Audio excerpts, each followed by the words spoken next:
It's time for us to continue the analysis and try and find the truth of what happened last night as Cristiano Ronaldo scored twice to beat Ireland. Eamon Dunphy, good morning to you. How are you? Good morning. Everything good. Very, very disappointed after last night. It was the most heartbreaking defeat I think I've ever seen in any sport. But they were brilliant, Ireland, and very bad refereeing.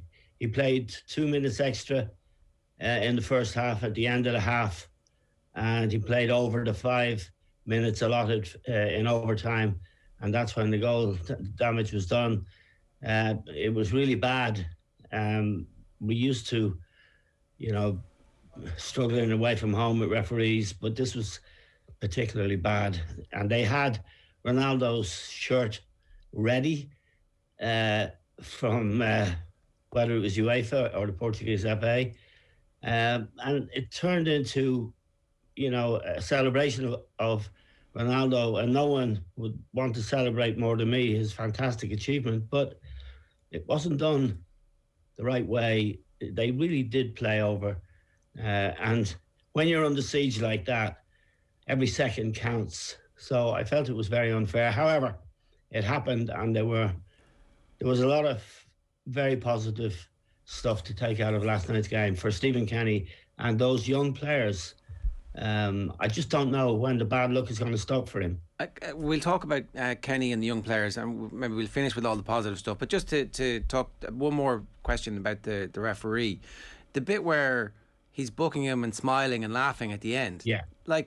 That's just not right. You're either a professional doing your gig and you maintain the professionalism and you're detached from the scenario and the situation, or you've been overwhelmed by the scenario and the situation. And that appears to have been what happened last night.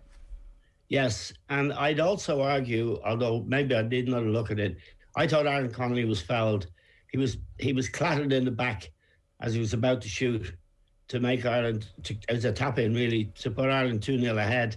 Now, the tackle, we know that the tackle's from behind. If someone barges into your back in the penalty box, that's a penalty. And we didn't get that either. I mean, anywhere else in the pitch, and it's an automatic free kick straight away. Plus, VAR told him to go and have a look at it, and he chose not to go and have a look at it. The referee was, he was very bad, very poor, and the ethics of that are shocking, really. Look, and you started by saying it was so heartbreaking. I think one of the reasons why it's so heartbreaking is because the team played so well, and they expressed themselves to the full identity of what we want Stephen Kenny to be and what we want Ireland to be. They were brave on the ball and creative in possession. Is that why you felt so bad for them? Yes, I know that Stephen is under immense pressure to get results, and a lot of hostility in some of the media outlets.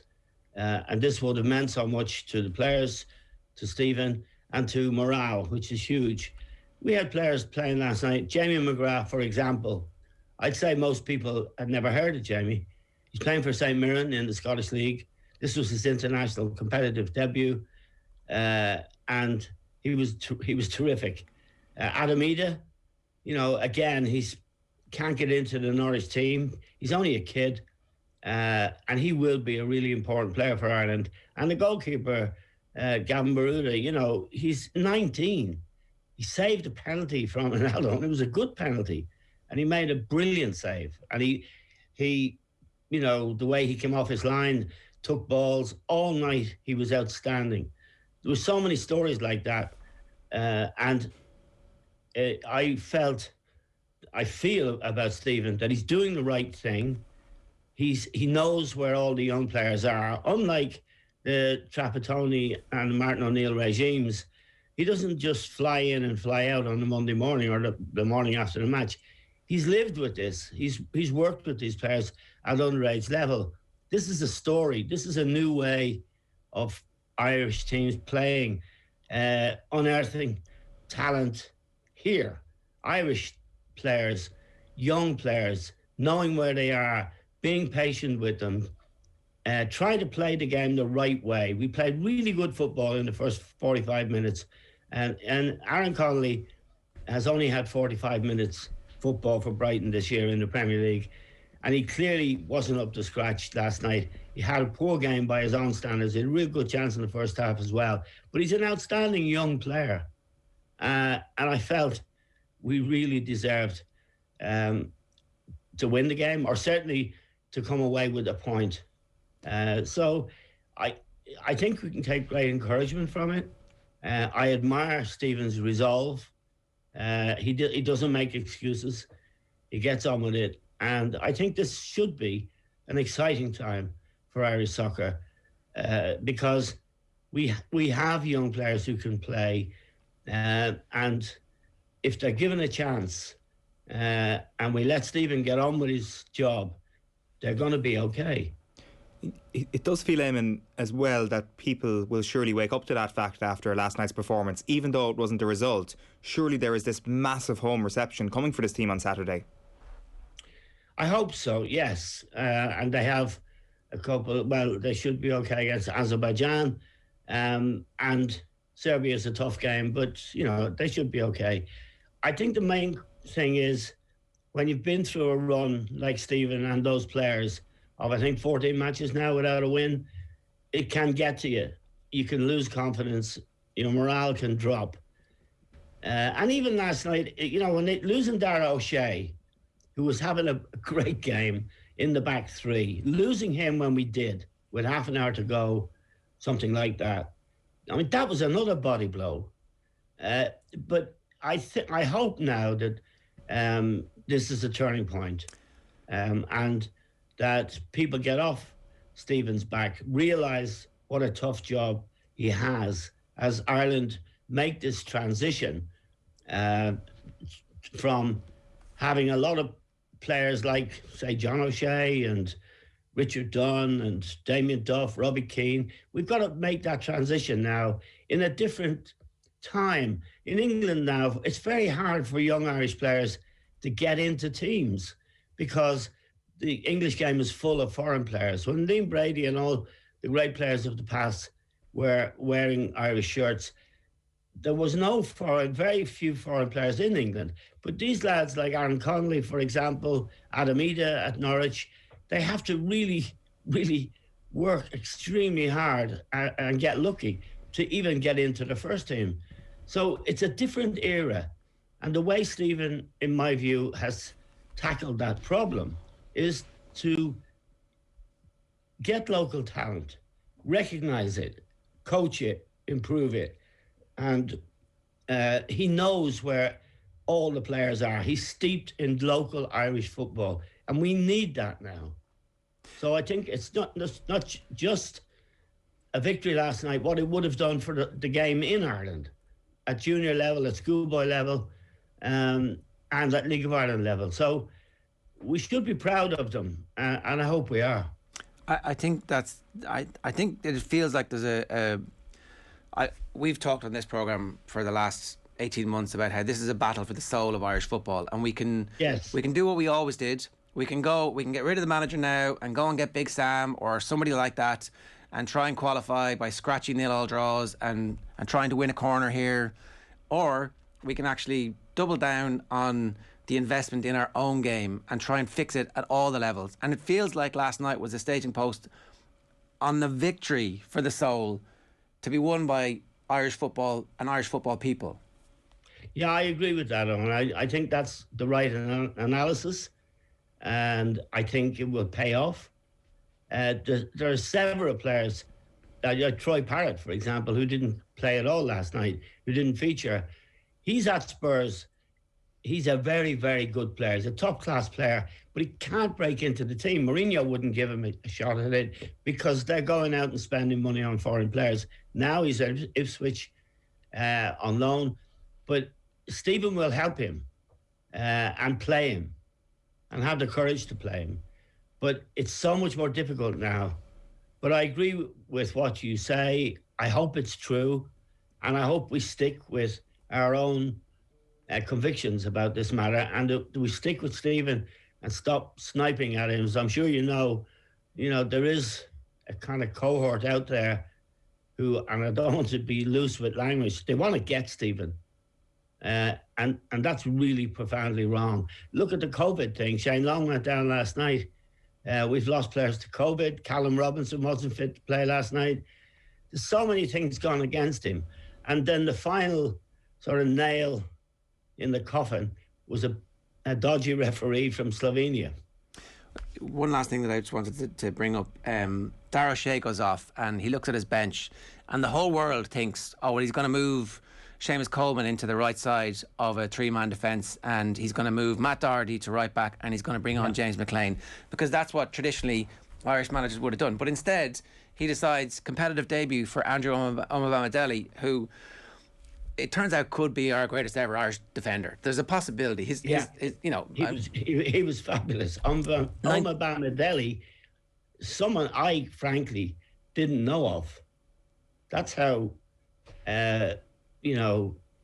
anonymous. But he really, really played with great composure. Eileen Brady said it on RT afterwards. It was their composure and confidence that was really so impressive. And that's true of the goalkeeper as well. All of them. I mean, Adam Ida was really, really good. These are good, confident, young Irish footballers. It's a new generation, and we should be really proud of them. And we should allow Stephen to nurture them, because nurturing is important. You do get some knocks along the way. That's the price you pay for experience. It takes balls to pick the 19-year-old, though, as opposed to going for Sure does. And Stephen has that quality. And we just have to see now where this takes us. I think the qualifying rounds of the Euro Championships, the next Euro Championships, is the time when this might pay off, because this is even last night is invaluable experience, and they were playing against the greatest striker in the history of the game, who got his 2 goals, fair play to him, but he had to work bloody hard to get them. Eamon, have you seen a progression since the Luxembourg defeat that would suggest that it will be a different story when Ireland are at home on Saturday in a game they are expected to win? Because there had been a school of thought out there that Stephen Kenny's team had done well in the big games against the big opposition, even though not getting the results, and that when they're expected to win, that's when they've really come up short in the past. Yeah, so you face a different challenge against weaker teams. The initiative now it lies with you. You've got to make the running. You've got to create the chances. You've got to set the tempo. It isn't just a matter of going out, being well organised and fighting for every ball. This is a different challenge altogether. So I'm not worried about it. I think we have the players to do it. I hope we have enough fit players to do it. I'd like to see Aaron Connolly playing again, maybe getting a bit of confidence and being in form. And we just have to see. Let's see who's fit to play. Shane Long went down with COVID, and he's been in the squad. So let's hope we don't have any more scares with that. I would say I'd be hopeful, but I think we must take this period of adjustment and transition and revolution. Really, we must take it and go through that sort of period where things are not working for you. COVID has been also a big problem. Playing in an empty Aviva Stadium against Luxembourg, that isn't fun. I played there and for Ireland, and it's a big cavern. This was in the old Lansdowne Road, but it's still daunting when you don't have the crowd there to sort of drive you on. But I would be hopeful that the players and Stephen will get a great lift from their performance last night, and that it will undoubtedly carry on. Can I ask you about the contract situation? Because it sounds like you want him to be in charge for the Euros. I think anybody who has a brain wants Stephen Kenny to be in charge for the Euros and to get the opportunity to reap the rewards for giving these kids the 5-10 caps that they're going to have by the time the next qualifying campaign is in the melting pot. Is the right thing to do to give him that contract now and remove all the doubts, remove all the conversations about whether or not he's at risk, and just double down? We're all in this together legitimately for the first time. It's a new FAI, and we've got our manager, and he's the top of the pyramid, and that's what we're doing. Is now the time to say that? I totally agree with that. I think the uncertainty can be unhelpful to Stephen. I think some of the carry-on that isn't written or spoken about very rarely that's going on off the field is profoundly wrong. I think you're right. I'd like to see him be given a contract now. I'm excited by this. This is a new generation of Irish footballers. They represent the country as it is. They're not afraid. They showed that last night. They deserve support. And Stephen is the man who had the courage to give them the green shirt in the first place. And yes, they deserve, and he deserves, support, encouragement, and something tangible like a new contract now would be an immense help to Stephen. You mentioned there... And his team, you know, Keith Andrews with him. This is much better than hiring Trapattoni or hiring Martin O'Neill. They fly in, they pick the team, they do 3 or 4 days training, and they're gone on Monday morning. So they don't know where Adam Ida is. They don't know about the players we have, the young players we have. Stephen's worked with the under-21s. Some of his backroom team have worked with the under-17s. They know these kids, and they've identified them. And it's very, very exciting. They're Irish boys. I mean, you mentioned a moment ago that stuff is happening off the pitch that's profoundly wrong. Do you think that changes now? And also, actually, could I ask you, why is that off the pitch stuff happening? Why is there an attitude against Stephen Kenny in some circles? Because what you're saying, it seems really positive this morning. Well, I know, I don't really know, but he has had a run of bad results. And, you know, I've been the first person in the past to be critical of managers and coaches when I felt things weren't right. But I think in Stephen's case, it goes beyond that. That Wembley incident, the resignation of the goalkeeping coach, Alan Kelly, David McGoldrick deciding not to play anymore, which is a hammer blow. David would have been a very big asset last night. There is an unhealthy situation where there are some people around the game and in the game and working for the FAI who are out to get Stephen.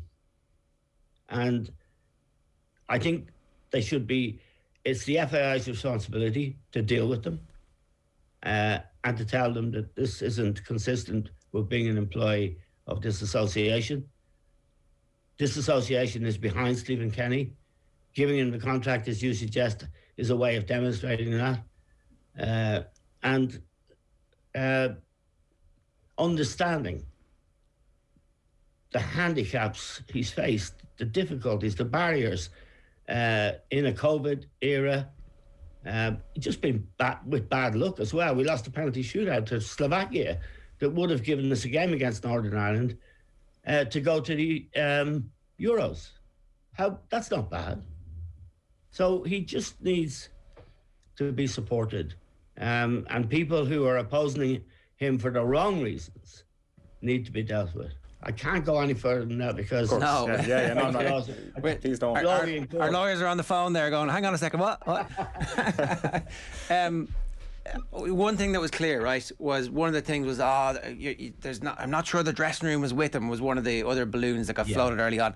Look at the performance last night where the defenders and the midfielders were hurling their bodies full length diving headers to keep the ball out, and tell me that that's not a team that is not fully playing for their manager and that is fully believing that they are in this together.